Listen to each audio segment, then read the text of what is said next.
أعوذ بالله من الشيطان الرجيم بسم الله الرحمن الرحيم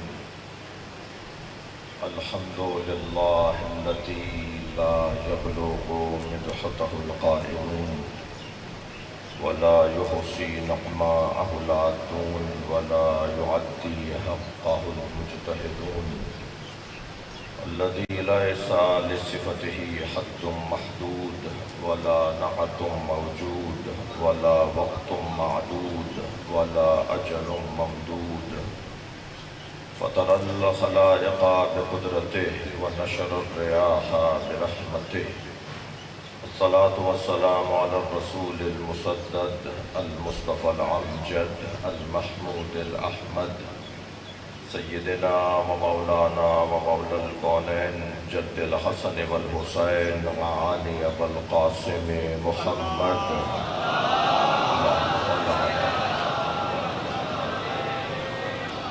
وآله الطيبين الطاهرين المعصومين الذين قال الله إنما يريد الله ليذهب عنكم الرجس أهل البيت ويطهركم تطهيرا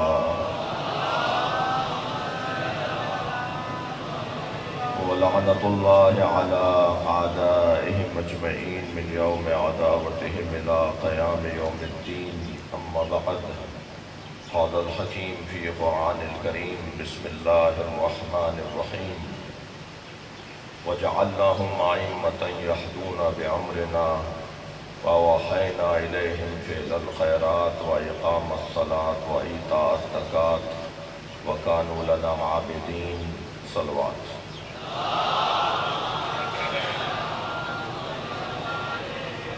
اس سے بلند صلوات پڑھیں گے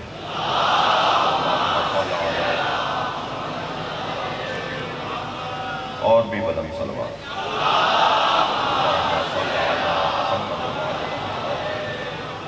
میرے بھائی عمران عباس ان کے تمام رفقاء اور آپ سب حاضرین اور ذاکرین کی حاجات کی برابری کے لیے اور بلند صلوات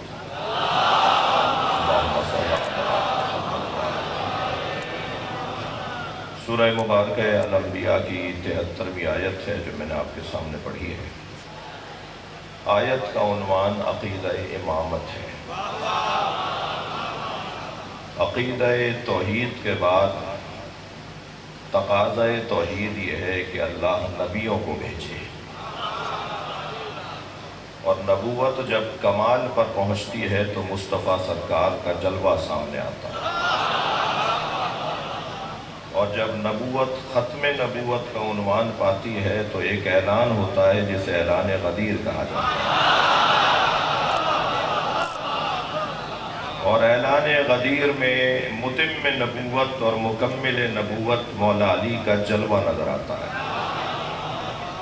اور پھر پہلے امام کے بعد 12ویں امام تک اللہ جنہیں امام بناتا ہے ان کی کچھ صفات قرار دیتا ہے۔ ہم میرٹ کے بغیر کسی کو نہیں مانتے،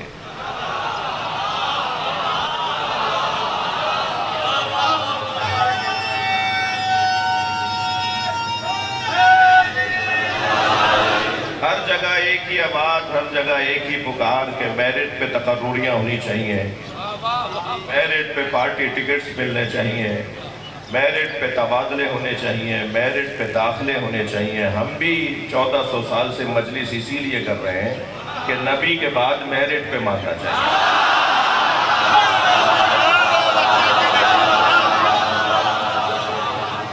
وہ جو میرٹ ہے، وہ جو قابلیت ہے، وہ جو معیار ہے، وہ میرے اور آپ کے ہاتھ کا بنایا وہ تو ہو نہیں سکتا، اس لیے کہ ہم امام بناتے نہیں ہیں، مانتے ہیں۔ جس کا کام بنانا ہے وہی معیار بھی بنائے گا، وہی پیمانہ بھی طے کرے گا، وہی بتائے گا کہ کسے وہ امام بناتا ہے، وہ ہر ایک کو امام نہیں بناتا۔ بھائی جب آپ اور میں 2 رکعت کا نماز پڑھانے والا پیش نماز ہر ایک کو نہیں مانتے، میں لفظوں کو بہتر کرتا ہوں، جب جز وقتی امام جماعت بغیر عادل ہونے کے آگے کھڑا نہیں ہو سکتا تو کل وقتی امام کا معیار کتنا بلند ہوگا۔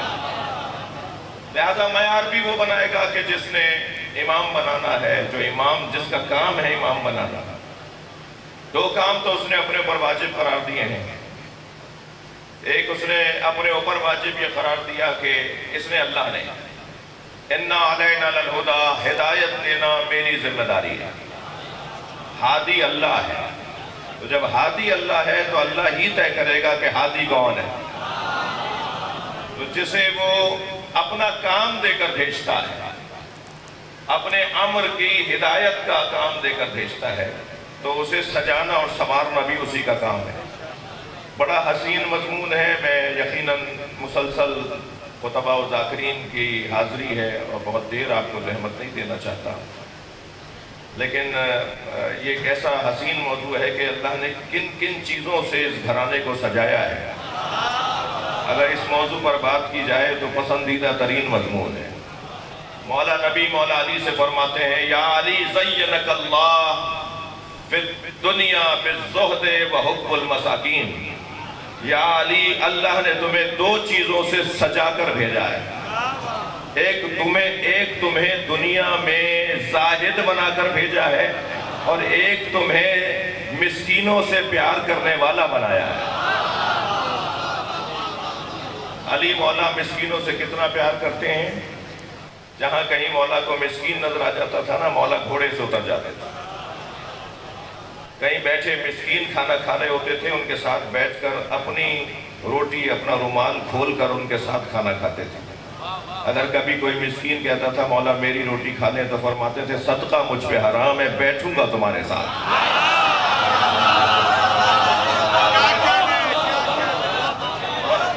مسکینوں کے ساتھ بیٹھ کر کھانا کھانا علی کو بہت پسند ہے۔ جب کبھی کچھ چیز بچ رہی ہوتی تھی مسکینوں میں، تو ان کی طرف جا کے کھڑے ہو جاتے تھے۔ تو ایک دن حضرت عمار یاسر نے فرمایا، یا علی، جب ہم آپ کی طرف سے ہی لوگوں میں کچھ بانٹ رہے ہوتے ہیں، تو آپ کو تو ہماری طرف کھڑا ہونا، ہم چاہتے ہیں کہ آپ ہماری طرف کھڑے ہوں، آپ مسکینوں کی طرف جا کے کھڑے ہو جاتے ہیں۔ تو مسکرا کے فرمایا، میں وہاں جا کے اس لیے کھڑا ہوتا ہوں کہ لینے والوں کو شرمندگی نہ ہو۔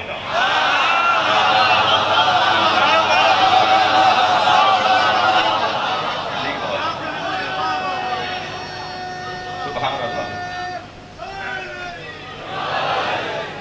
یعنی مولا ہماری طرف کھڑے ہیں، انہیں یہ تسلی رہے۔ کیا میرا ایک جملہ میں آپ کو ہدیہ کروں کہ علی مولا کا ہر کلام علی۔ ایک دن مالک اشتر مولا علی کے بہت زمیندار، بڑے پیسے والے صحابی تھے، جاگیردار صحابی تھے، خاندانی پیسے والے تھے حضرت مالک اشتر، آبا و اجداد سے زمیندار، خاندانی زمیندار۔ تو ایک دن مالک سے کسی نے پوچھا کہ کوئی خواہش تمہارے دل میں کبھی مچلتی ہے کہ کاش یہ چیز بھی مجھے مل جاتی ہے؟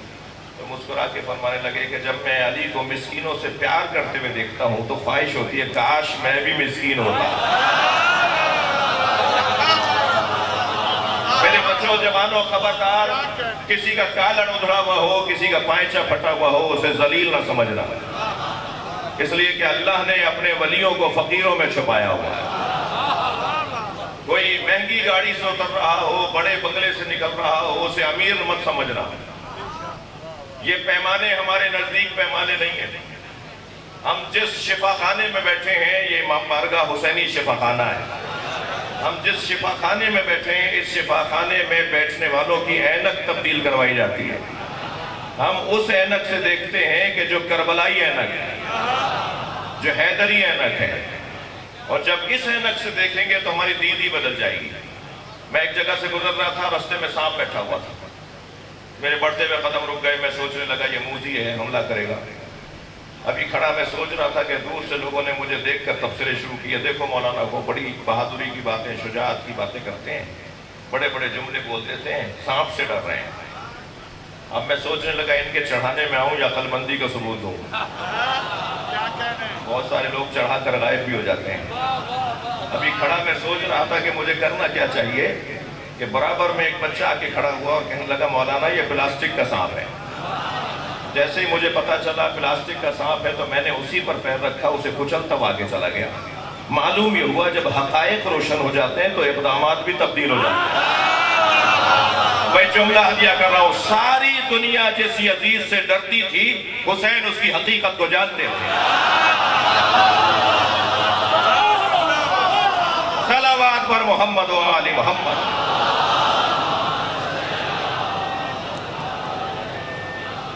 لہذا اس گھرانے کو اللہ نے سجا کر بھیجا ہے، سنوار کر بھیجا ہے۔ اب وہ جو اللہ نے سجا کر بھیجا ہے، وہ جو سنوار کر بھیجا ہے، ان میں سے کچھ چیزیں اللہ نے قرآن میں بیان کی ہیں۔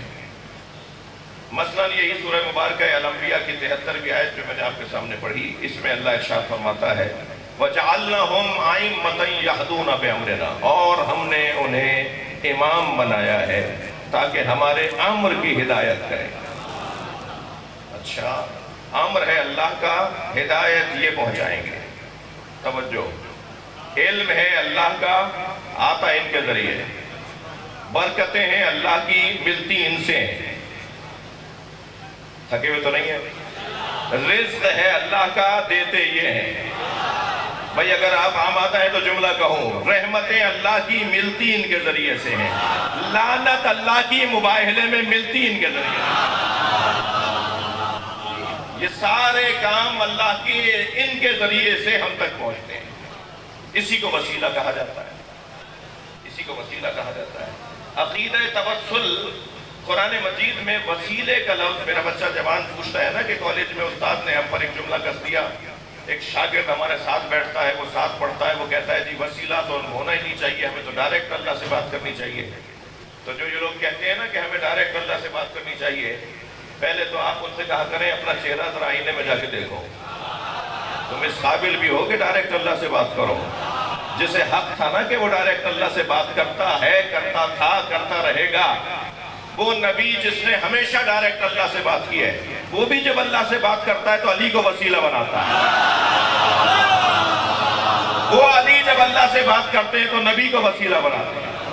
جنہیں ڈائریکٹ بات کرنے کا حق ہے وہ بھی ایک دوسرے کو وسیلہ بناتے ہیں، اور یہ مسلمان کہہ رہا ہے کہ ہمیں وسیلے کی ضرورت نہیں ہے۔ تو قرآن میں آیت وسیلے کے لفظ کے ساتھ 2 جگہ آئی، لیکن مفہوم وسیلے کا تو 20 جگہ سے زیادہ آیا ہے۔ جیسے یہی آیت جو میں نے آپ کے سامنے تلاوت کی ہے، وَجَعَلْنَهُمْ أَئِمَّةً يَهْدُونَ بِأَمْرِنَا، اور ہم نے انہیں امام قرار دیا ہے تاکہ وہ ہمارے امر کی ہدایت کریں۔ ہدایت اللہ کے امر کی۔ اچھا، ایک اور آیت بھی ہے، وہ سورہ احزاب کی 39ویں آیت ہے، جس میں اللہ ارشاد فرما رہا ہے الَّذِينَ يُبَلِّغُونَ رِسَالَاتِ اللَّهِ وَيَخْشَوْنَهُ وَلَا يَخْشَوْنَ أَحَدًا إِلَّا اللَّهَ وَكَفَىٰ بِاللَّهِ حَسِيبًا۔ کچھ لوگ ایسے ہیں جو اللہ کے پیغامات کو منتقل کرتے ہیں۔ تو اللہ کا پیغام کون منتقل کرتا ہے؟ جو اللہ سے پیغام لیتا ہو۔ جب اللہ کا پیغام یہ منتقل کرتے ہیں تو ان کا حق نہیں ہے کہ ہماری دعائیں یہ وہاں منتقل کریں، ہماری حاجتوں کو وہاں لے جائیں۔ جو وہاں سے یہاں پیغام لائے اور یہاں سے وہاں پیغام لے جائے، اسی کو وسیلہ کہا جاتا ہے۔ جو 2 طرفوں سے جڑا ہوا ہو اسے وسیلہ کہا جاتا ہے۔ لہذا اس آیت کریمہ میں امام اسے بنا رہا ہے اللہ کہ جس کا کام یہ ہے کہ یہدون بامرنا، وہ ہمارے امر کی ہدایت کرے گا۔ وَأَوْحَيْنَا إِلَيْهِمْ فِعْلَ الْخَيْرَاتِ، اور ہم نے ان پر وحی کی ہے نیک کاموں کی۔ جو بھی وہ کام انجام دیتے ہیں وہ نیک کام انجام دیتے ہیں، اور ان کا ہر فعل ہماری وحی کے مطابق۔ وَإِقَامَ الصَّلَاةِ وَإِيتَاءَ الزَّكَاةِ وَكَانُوا لَنَا عَابِدِينَ، اور یہ لوگ صرف، یہ گھرانہ صرف ہمارا بندہ، ہمارے بندے ہیں، یہ کسی اور کی عبادت نہیں کرتے، یہ کسی اور کی پرستش نہیں کرتے۔ یہ آیت کریمہ کا ظاہری ترجمہ ہے۔ عزیزان گرامی، بحث ہے امامت کی۔ اللہ امام اسے بناتا ہے جس کے اندر 2 کیفیتیں ہوتی ہیں۔ دوسری آیتیں پڑھ رہا ہوں میں آپ کے سامنے۔ یعنی یہ بچہ جوان اگر مجھ سے سوال کرے کہ اللہ امام کنہیں بناتا ہے، تو اللہ یا مظلوم کو امام بناتا ہے اور معصوم کو امام بناتا ہے۔ اللہ امام بناتا ہے معصوم کو، اللہ امام بناتا ہے مظلوم کو۔ لہذا سورہ مبارکہ البقرہ کے اندر ارشاد ہوا وَإِذِ ابْتَلَىٰ إِبْرَاهِيمَ رَبُّهُ بِكَلِمَاتٍ فَأَتَمَّهُنَّ قَالَ إِنِّي جَاعِلُكَ لِلنَّاسِ إِمَامًا قَالَ وَمِن ذُرِّيَّتِي قَالَ لَا يَنَالُ عَهْدِي الظَّالِمِينَ۔ ہم نے جب ابراہیم سے امتحان لیا اور ابراہیم اپنے امتحان میں کامیاب ہو گئے تو اللہ نے ابراہیم کی کامیابی پر انہیں جو سند دی ہے وہ یہ کہ ہم تمہیں زمین پر لوگوں کے لیے امام بنا رہے ہیں۔ تو ابراہیم علیہ السلام نے فوراً سوال کیا کہ یا اللہ میری نسل میں بھی امامت؟ تو اللہ نے یہ نہیں کہا کہ نہیں ہوگی یا ہوگی، اللہ نے قاعدہ دے دیا، اللہ نے فارمولہ دے دیا، لا ینال عہد الظالمین، میرا یہ عہدہ امامت ظالموں تک نہیں پہنچے گا۔ یعنی اب جو بھی امام ہوگا وہ وہی ہوگا جو معصوم ہوگا، اس لیے کہ ظالم کی ضد عصمت ہے، ظلم کی ضد عصمت ہے، جو معصوم ہوگا وہ امام بنے گا۔ تو اب ہم جسے امام مانتے ہیں وہ معصوم ہے۔ معصوم کسے کہتے ہیں؟ معصوم اسے کہتے ہیں جس کی زندگی میں گناہ کا گزر نہ ہو۔ اور لفظ بہتر کرتا ہوں، جو گناہ کرتا ہی نہ ہو۔ یہ بھی بہت اچھا جملہ ہے، بہت سے لوگ بولتے ہیں یہ جملہ، مگر میں اس سے بڑا جملہ کہنے جا رہا ہوں، جو گناہ کر ہی نہیں سکتا۔ تھوڑا توجہ چاہوں گا آپ سے۔ معصوم یعنی جو ہم جنہیں امام مانتے ہیں، جنہیں ہم اپنا مولا مانتے ہیں، وہ گناہ کر ہی نہیں سکتے۔ اب یہی جوان کھڑا ہو جائے گا، پرچی بھیج دے گا کہ جو گناہ کر ہی نہیں سکتا، تو اس کا کیا کمال ہے؟ نابینا کہے کہ میں نامحرم کو نہیں دیکھتا، ہے میرے ساتھ ہیں آپ تھوڑا سا؟ نابینا کہے کہ میں نامحرم کو نہیں دیکھتا تو کون سا کمال ہے؟ کمال تو یہ ہے کہ آنکھیں خوب چلتی ہوں اور نامحرم کو نہ دیکھتا ہوں۔ جب آپ مولانا یہ کہہ رہے ہیں کہ وہ گناہ کر ہی نہیں سکتے تو کمال کیا ہے؟ میں جواب یہ دوں گا کہ یہی تو کمال ہے۔ ہمیشہ گناہ کر ہی نہیں سکتے کا جملہ مجبوروں کے لیے استعمال نہیں ہوتا، مختاروں کے لیے استعمال ہوتا۔ جو اپنے ماشاءاللہ جو اپنے وجود پر اتنا تسلط رکھتے ہوں، جو اپنے اوپر اتنا قابو رکھتے ہوں، جو اپنے اوپر حاکم ہوں، وہ گناہ کر ہی نہیں سکتے۔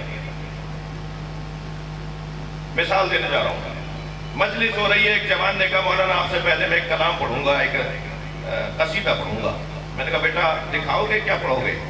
میں اپنے ان ذاکرین سے جو میرے سارے مجھ سے زیادہ اہل بیت کے قریب ہیں، اپنی سچائی کی، اپنے گلے، اپنے محنت کی بنیاد پر، اپنے جو ریاضت ہے اس کی بنیاد پر، میں ان تمام ذاکرین سے بھی اور خطباء سے بھی اور ممبر پہ آنے والوں سے گزارش کروں گا کہ یہ جو نئے پڑھنے والے آ رہے ہیں نا، یہ خود سے آپ کو استاد اگر نہ مانے تو آپ خود سے ان کے استاد بن جائیں، اس لیے کہ یہ کسی کو استاد مان نہیں رہے۔ پہلے بے استادہ جسے کہتے تھے نا، تو اس پہ تنقید ہوتی تھی وہ کہ بھائی یہ بے استاد ہیں، کہ کوئی استاد ہی نہیں ہے۔ اور آج تو بڑے فخر سے کہتا ہے نہیں میرا کوئی استاد نہیں ہے۔ ارے بھائی تم اپنے آپ کو برا کہہ رہے ہو۔ یہ جس کا کوئی استاد نہیں ہے وہ ترقی نہیں کرے گا، وہ 50 غلطیاں کرے گا بغیر استاد کے کام کرنے والا۔ اور پہلے استادی اور شاگردی کا نظام تھا اور اب بھی ہے، لیکن یہ تعداد بڑھ رہی ہے نسبتاً کہ جن کا کوئی استاد ہی نہیں ہے۔ تو یہ جو بے استادہ آ گئے ہیں نا ہمارے یہاں پڑھنے والے، وہ ہر فیلڈ میں ہیں، صرف ممبر اور ذاکرین میں نہیں ہے، نوخانی میں بھی ہے، منقبت خانی میں بھی ہے۔ اب تو یہاں پر گوگل استاد ہے، اب تو یہ سوشل میڈیا استاد ہے۔ 4 آدمیوں کا کلام سنا اور ایک مرتبہ پڑھنا شروع کر دیا، اب انہیں پتہ ہی نہیں ہے کہ یہ مصرع پڑھنا ہی نہیں تھا، انہیں پتہ ہی نہیں ہے جملہ بولنا ہی نہیں تھا۔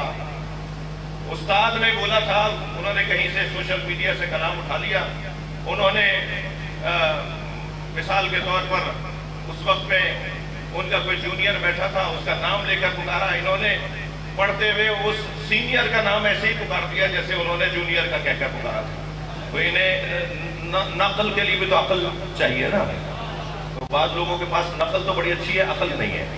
تو میں گزارش کروں گا اسے تنقید نہ سمجھا جائے، اسے مشورہ سمجھا جائے کہ جو لوگ نئے پڑھنے والے آ رہے ہیں نا، ان کا اگر کوئی استاد نہیں ہے تو آپ خود ان کے استاد بن جائے۔ بیٹا ہمیں دکھا دیا کرو، ہم سے سن لیا کرو، ہم سے پوچھ لیا کرو۔ بعض لوگ تو جو کلام لے کر آتے ہیں وہ سارا ہی پڑھنا ایسا سمجھتے ہیں جیسے اگر کوئی قرآن کی طرح کوئی شعر چھوڑ دیا تو کوئی آیت چھوڑ دی۔ بعض اوقات ماحول ایسا نہیں ہوتا، علاقہ ایسا نہیں ہوتا، ہم جہاں پڑھ رہے ہوتے ہیں وہ ایسی جگہ نہیں ہوتی، ہمیں دو شعر چھوڑنے پڑتے ہیں وہاں پر۔ مثلا میرے پاس ایک جوان آ گیا، مولانا آپ سے پہلے میں کلام پڑھنا چاہتا ہوں۔ میں نے کہا بیٹا کیا پڑھنا چاہتے ہو؟ کہنے لگا یہ۔ میں نے کہا مجھے دکھاؤ۔ اب جب اس نے کلام دکھایا تو ایک مصرع ایک پہر میں، دوسرا مصرع دوسری پہر میں، ایک شعر ایک وزن میں، دوسرا شعر دوسرے وزن میں، اور کہیں حرف روی کا قافیہ تو کہیں صحیح قافیہ، تو کہیں الفاظ کی نشست اچھی نہیں اور کہیں گوڑا کلام۔ تو میں نے الجھ کے پوچھا یہ کلام کس کا ہے؟ تو اگر فرض کیجئے وہ یہ کہے کہ یہ میر انیس کا کلام ہے، تو میں بے ساختہ کہوں گا نا کہ میر انیس ایسا کلام کہہ ہی نہیں سکتے۔ کیوں میر انیس ایسا کلام کہہ ہی نہیں سکتے؟ میر انیس کا، مرزا دبیر کا، جوش ولی آبادی کا اپنے ادب پر اتنا تسلط ہے کہ وہ بھونڈا کلام کہہ ہی نہیں سکتے۔ اہل بیت کو اپنے وجود پر اتنی حاکمیت ہے کہ وہ گناہ کر ہی نہیں سکتے۔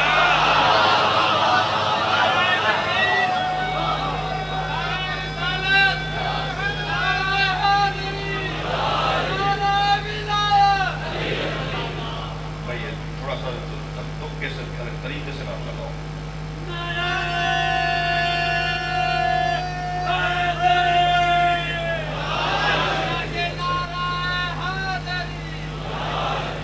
جناب امیر کا فرمان ہے میرے ذکر میں بولو تاکہ پہچانے گا۔ قبلہ صاحب کراچی سے آئے ہیں، پتہ چلنا چاہیے کراچی تک جاتے تک کہ وہاں کے نعرے کا جواب سب لوگوں نے مل کے دیا۔ حسنین کا بابا، حسنین کا بابا، بابے کا بہر، زہرا کا شوہر، ولیوں نے پکارا، نبیوں نے پکارا، جبریل کا ٹیچر، سرکار کے والوں، علی کل ماشاءاللہ میں اپنے مضمون کو ایک منزل دے رہا ہوں۔ اللہ جنہیں امام بناتا ہے ان میں اللہ نے کچھ معیار رکھے ہیں، اور ہمیں فخر یہ ہے کہ ہم جن کے دروازے پر بیٹھے ہیں وہ وہی امام ہیں جنہیں اللہ نے امام بنایا۔ ہم اپنے ہاتھ کے بنائے ہوئے لوگوں کو اپنا بڑا نہیں مانتے۔ بہت روشن بات ہے۔ اچھا ایک تو آیت یہ ہے حضور جو میں نے آپ کے سامنے پڑھی، ایک اور آیت بھی سورہ سجدہ میں اسی لہجے کی ہے۔ وَجَعَلْنَا مِنْهُمْ أَئِمَّةً يَهْدُونَ بِأَمْرِنَا، اور ہم نے ان میں سے کچھ کو امام بنایا ہے۔ اچھا ان میں سے کچھ کو امام بنایا ہے، یعنی امام تو 12 ہیں مگر جن میں سے بنایا ہے وہ 12 سے زیادہ ہے۔ یہ قرآن کی آیت ہے بھائی، اس سے تو کسی کو بھی اختلاف نہیں ہو سکتا نا۔ وَجَعَلْنَا مِنْهُمْ، ہم نے ان میں سے کچھ کو امام بنایا ہے۔ اللہ جن میں سے 12 کو امام بناتا ہے ان میں سے ایک کا نام عباس علمدار ہے۔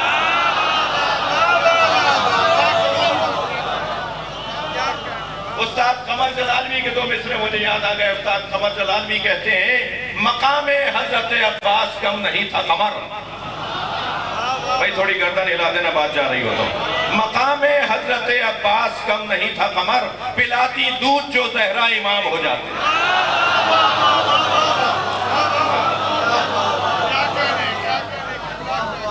جن میں سے اللہ امام بناتا ہے ان میں سے ایک نام مولا عباس کا نام۔ اب ایسے معیاری ہستیوں کو ماننے کے لیے اللہ نے ہمیں اعزاز عطا کیا ہے۔ میرے بچوں جوانوں، آپ سے 2 جملے کہہ کر میں چند جملے مصائب کے پڑھوں گا۔ جتنا شکر ادا کریں کم ہے کہ ہم جہاں بیٹھے ہیں اس سے اچھا دروازہ نہیں ہے۔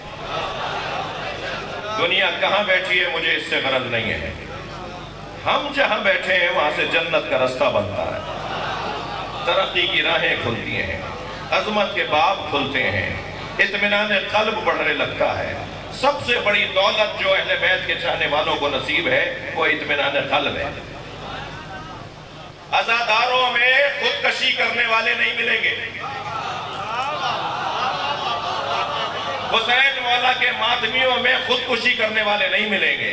جن کے پاس علم موجود ہو، جن کے پاس عزا خانہ موجود ہو، وہ جب پریشانیوں میں گھرتے ہیں تو عباس سے جا کر بات کرتے ہیں۔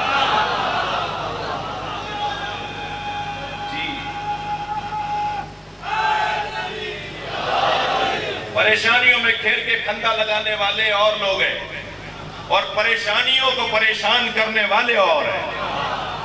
جو مشکلات کو مشکل میں ڈال دیں وہ وہی لوگ ہیں جو نعرہ حیدری لگاتے ہیں۔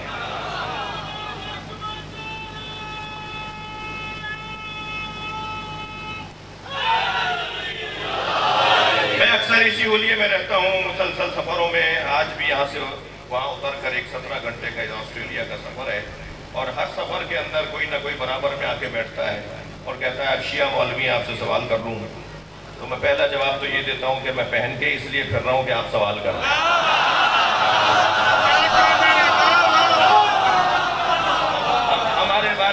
ہمارے بارے میں خود سے فیصلے کرتے ہیں، ہم سے نہیں پوچھتے۔ کالے کپڑے میں پہنتا ہوں، جواب یہ دیتے ہیں۔ بھائی جو پہنتے ہیں وہی جواب دیں گے نا کہ ہم کیوں پہنتے ہیں۔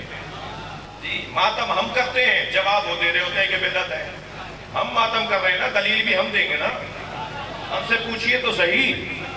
اور جب ہم سے آپ پوچھ لیتے ہیں تو گھبراہٹ پڑ جاتی ہے، خبردار ان سے مت ملنا، شیعہ ہو جاؤ گے۔ خبردار علم دیکھو گے تو یہ ہو جائے گا۔ علم کا مسئلہ نہیں ہے، مسئلہ یہ ہے کہ جب یہ اس بارگاہ میں آ جاتے ہیں تو اس گھڑے کا پانی ہی کچھ ایسا ہے کہ یہ پھر وہ ذائقہ لے کے جاتے ہیں جسے بار بار لینے کا مزہ آتا ہے۔ وہ ایک بہت میرے سامنے کی بات ہے، ایک آفس کے اندر ایک اداروں کے لوگوں کے درمیان کہنے لگے جی یہ جلوس ہماری گلی سے نہیں گزرے گا۔ انہوں نے کہا جی کہ 1 گھنٹے سے زیادہ نہیں رہتا آپ کی گلی میں، جلوس تو یہ 24 گھنٹے کا ہے، گزرنے دیجئے۔ کہنے نہیں 1 گھنٹے کی بات نہیں ہے، یہ 1 گھنٹے حسین حسین بولتے ہیں، سارے سال ہمارے بچے حسین حسین بولتے ہیں۔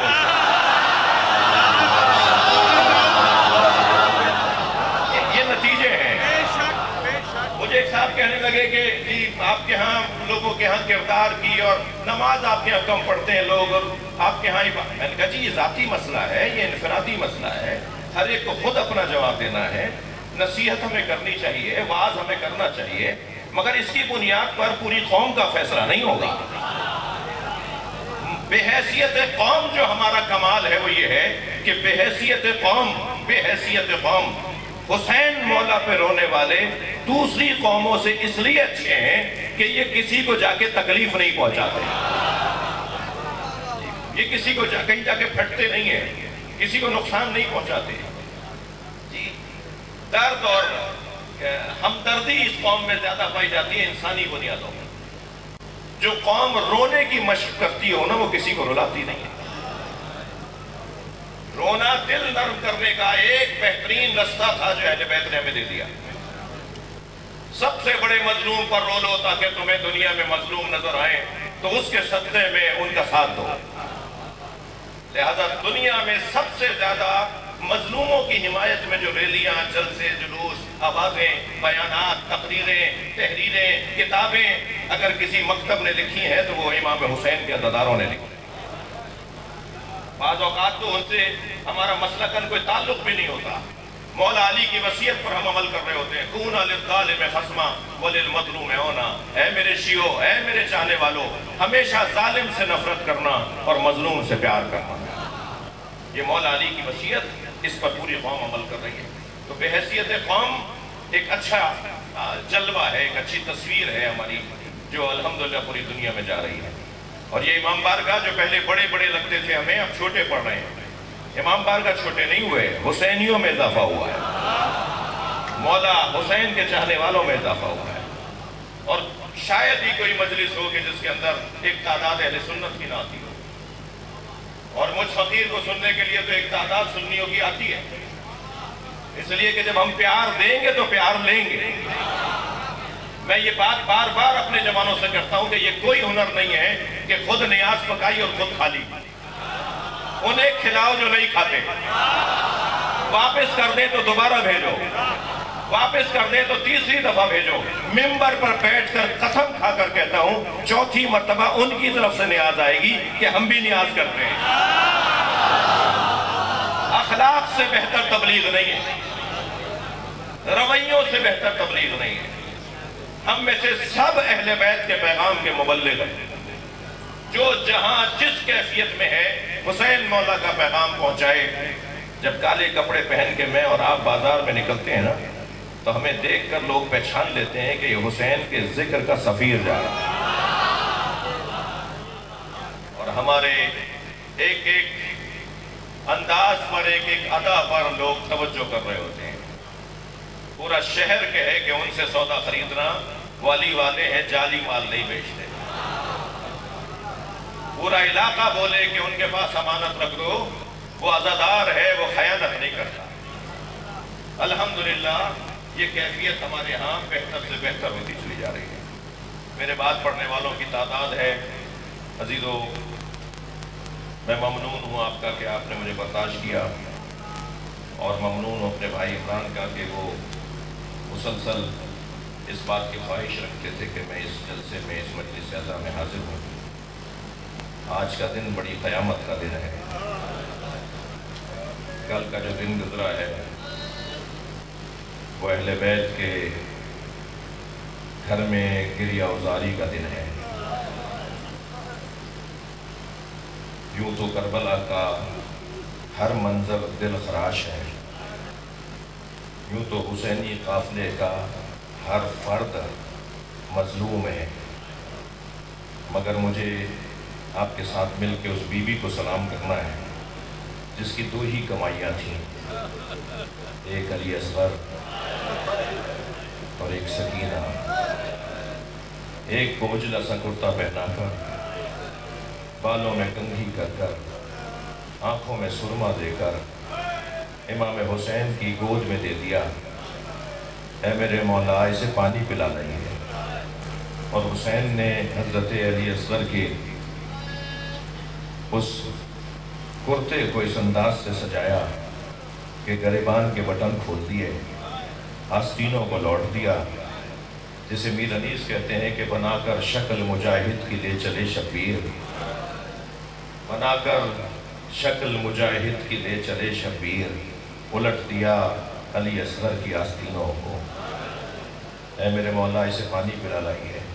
حسین مولا پانی پلانے لے گئے تھے اور دشمن سے ایک جملہ کہا تھا، اما ترونا کیف یتلظی، دیکھ رہے ہو میرا بچہ کیسے تڑپ رہا ہے۔ تڑپنے کو بھی مولا نے تعبیر اور ایک تشبیہ سے یاد کیا ہے۔ 2 سال پہلے ایک 6 محرم کو ایک جوان میرے پاس آیا، کہنے لگا مولانا میں مچھلی خرید کر لایا، میں نے اپنی بڑی باجی سے کہا باجی مجھے مچھلی تل کے دے دیں، تو دادی کی آواز آئی بیٹا محرم میں مچھلی نہیں کھاتے۔ تو میں نے دادی سے کہا دادی حلال تو حلال ہے، محرم ہو یا ربیع الاول ہو۔ تو کہنے لگی ہاں تم جدید زمانے کے جوان ہو، آج کے بچے ہماری باتیں نہیں مانتے، جاؤ جا کے مولانا سے پوچھاؤ، اگر وہ اجازت دیں تو کھا لینا۔ کہنے لگا مولانا بتائیں میں مچھلی کھا لوں محرم میں، 6 محرم میں مچھلی کھا لوں؟ جب وہ مجھ سے پوچھ رہا تھا میری آنکھوں میں آنسو آ رہے تھے۔ میں نے روتے ہوئے کہا کہ میں اتنا بڑا عالم نہیں ہوں، مجھے اس مسئلے کا جواب نہیں آتا، تم دادی کی بات مان لو۔ کہنے لگا میں سمجھا نہیں، آپ کیا کہہ رہے ہیں؟ میں نے کہا آپ دادی کی بات مان لیں، اس لیے کہ امام حسین نے علی اصغر کے تڑپنے کو مچھلی کے تڑپنے سے تعبیر کیا۔ اما ترونا کیف یتلظی، دیکھ نہیں رہے میرا بچہ مچھلی کی طرح منہ کھولتا ہے اور مچھلی کی طرح منہ بند کر دیتا ہے۔ عزادارو، اس بچے کو امام حسین پانی پلانے لے کر گئے تھے، اور پانی پلانے کیا لے کر گئے تھے کہ ایک تیرے سے شعبہ سے اس بچے کا گلا چھید ڈالا۔ امام نے ابا کا دامن لاشے پہ ڈالا ہوا تھا، جو بچہ کچھ دیر پہلے تک تڑپ رہا تھا اب چین سے بابا کی گود میں سو رہا تھا۔ جب خیمے کا دروازہ قریب آیا تو نہ جانے کیا خیال آیا، الٹے پیر امام پیچھے ہٹنے لگے، پھر کچھ خیال آیا تو آگے جانے لگے، کبھی پیچھے ہٹتے تھے کبھی آگے جاتے تھے۔ خیمے سے پردہ ہٹا، اب جو سامنے دیکھا تو کیا دیکھا؟ سکینہ کھڑی ہے، اور بیوی نے دیکھا کہ بھائی جو کچھ دیر پہلے تک تڑپ رہا تھا اب چین سے سو رہا ہے، تو دور سے آواز دے کر کہا بابا میں بھی پیاسی ہوں گی، مجھے بھی پانی پلا لائیے۔ حسین کیا بتائیں کہ کیسا پانی پلایا، لیکن جب بچی کی آواز بلند ہوئی تو پھر خیمے سے پردہ ہٹا، اب کیا دیکھا ہے؟ جناب رباب کھڑی ہے۔ جناب رباب کو دیکھ کر امام حسین نے فرمایا رباب بتاؤ میں کون ہوں؟ خود اپنی زوجہ سے حسین پوچھ رہے میں کون ہوں؟ جناب رباب نے فرمایا آپ میرے امام ہیں، آپ حجت خدا ہیں۔ جب یہ جملے سنے حسین نے ابا کا دامن ہٹا دیا۔ ایک ماں نے خون میں لت پت بچہ دیکھا، ننھے ننھے لبوں پہ لب رکھ دیے، بوسہ دے کے فرمایا ہے میرے لال عرب تو اونٹنی کے بچے کو بھی نہر نہیں کرتا، یا بنیا مثلو کا یوں نہر، کیا تجھ جیسے نہر کر دیے جاتے ہیں؟ عزادارو، بڑا جگر تھا۔ میرے مولا فرماتے ہیں ان گھروں وہ گھر مجھے اچھے لگتے ہیں جن گھروں میں رباب اور سکینہ نامی عورتیں ہوتی ہیں۔ جناب رباب کی ایک کیفیت بتاتا جاؤں، بی بی کم گو تھی۔ ایک عرب مقتل میں مولانا میں نے یہ روایت پڑھی کہ بی بی کم بولتی تھی، کم گو تھی۔ جب کوئی بیوی سے بات کرتا تھا نا، فیملی میں، گھرانے میں، خاندان میں، بنی ہاشم میں، تو ایک جملے میں جواب دے دیتی تھی۔ کوئی زیادہ پوچھنا چاہتا تھا تو امام حسین ان کی طرف سے جواب دیتے تھے۔ اور جب دربار یزید میں یزید نے کہا کہ مجھے رباب سے بات کرنی ہے، وہ قیامت کا مرحلہ تھا۔ اجر و کمل اللہ، اجر و کمل اللہ۔ بعض جملے میرے بھائیوں، رونے کے لیے ایک جملہ ہی کافی ہوتا ہے۔ آیت اللہ شیرازی صاحب فتویٰ تحریم تمباکو کربلا میں امام حسین کے حرم میں ایک ذاکر کی مجلس سن رہے تھے۔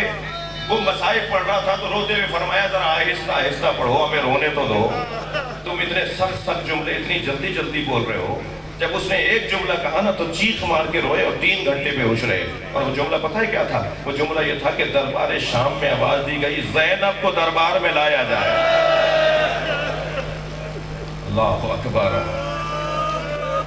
جناب رباب کی ایک کمائی جناب علی اصغر، اور ایک کمائی کا اور حال سن لیجئے، وہ ہے بی بی سکینہ کا وجود۔ ایک حسین کے ہاتھوں پہ قربان ہو گئے اور ایک زندان شام میں رہ گئی۔ جناب سکینہ زندان شام میں رہ گئی۔ سنا ہوگا نا اپنے ذاکرین سے، خطبہ سے تشریف فرما ہے کہ جناب سکینہ اونٹ سے گر گئی تھی۔ میں نے اپنی آنکھوں سے پڑھا ہے، گری نہیں تھی، گرائی گئی تھی۔ جب بابا کا سب دیکھتی تھی نا، فریادیں کرتی تھی، بابا مجھے تماچا مارتے ہیں، بابا میرے گوشوارے چھین لیے۔ سارا قافلہ گریا کرتا تھا کہ ایک مرتبہ ایک ظالم نے دوسرے ظالم سے کہا کہ کیا کریں اس بچی کا رونا بند ہو جائے؟ تو اس نے کہا اس کا اونٹ آخر میں لے آؤ، میں اسے گرا دوں گا، تم قافلہ آگے بڑھا دینا۔ اب جناب سکینہ کا دامن پکڑ کر اس نے بی بی کو اونٹ سے گرا دیا۔ قافلہ آگے بڑھنے لگا، بی بی پیچھے پیچھے آ رہی ہے، پھوپھی اماں میں گر گئی، بھیا میں گر گئی، اماں مجھے ساتھ لے جاؤ۔ سر حسین جس نیزے کی ہنی پر ہے اس نے رونا شروع کیا۔ جناب زینب نے آواز دے کر کہا بھائی تمہیں کس نے رلایا ہے؟ سر حسین سے آواز آئی میری سکینہ گر گئی ہے۔ جناب زینب نے اونٹ بٹھانے کا انتظار نہیں کیا، کھڑے اونٹ سے خود کو گرا دیا اور گئی اس طرف جہاں سے قافلہ آ رہا تھا، اور آوازیں دیتی جا رہی ہیں سکینہ کہاں ہو، سکینہ کہاں ہو۔ ایک درخت کے نیچے کیا دیکھا؟ ایک کالے برقعے میں بی بی ہے جو بچی کو گود میں لیے ہوئے بیٹھی ہے، اور بچی بھی اس کی گود میں سو گئی ہے۔ جناب زینب کو 2 تعجب ہوئے۔ ایک تعجب تو یہ ہوا یہ کون ہے جو ہم پہ رحم کھا رہی ہے؟ ہم پہ تو کوئی رحم نہیں کھاتا۔ دوسرا تعجب یہ ہوا سکینہ ان کی گود میں سو کیسے گئی ہے؟ یہ تو کسی کی گود میں بھی نہیں جاتی۔